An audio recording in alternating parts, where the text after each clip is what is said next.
Michael Jordan is the GOAT. And I don't know if you're saying there was a scientific poll back in 2016 when you said LeBron was the GOAT.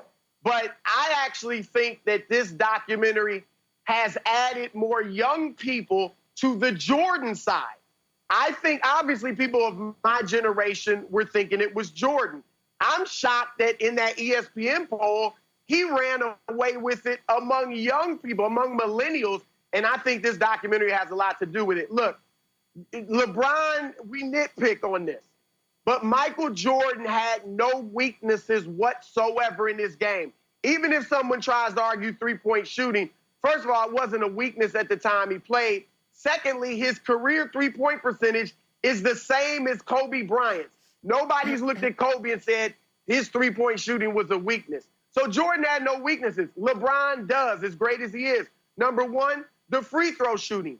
That's a weakness. Number two, LeBron doesn't move well without the basketball. That makes it tough for him to fit into a system. Everywhere he goes, everyone has to adjust to him rather than him being able to fit in, which can make it tough for stars to play with LeBron. Number three, LeBron doesn't really have a go-to shot. Certainly not that, stop on a dime, pull up mid-range jumper. That can be tough on him.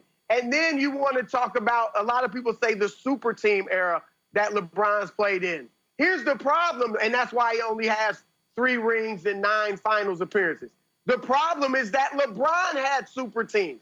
He was one of the first with Wade and Bosh, and they only won 2 out of 4. They lost to Dirk Nowitzki, the lone superstar on that team that beat them in 2011. And then in Cleveland, Kyrie Irving is going to be a Hall of Famer.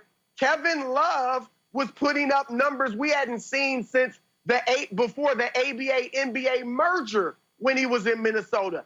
That's a super team. So LeBron is great, but Jordan is clearly the GOAT. Here's to wrap it up. The way LeBron dominated the East and put it on lock for 8 years, phenomenal. No one else thought they could beat him, and no one else did. They were shook. Michael Jordan did that to the entire NBA. Michael Jordan did that to the entire NBA. The entire NBA was shook because they knew they couldn't beat him.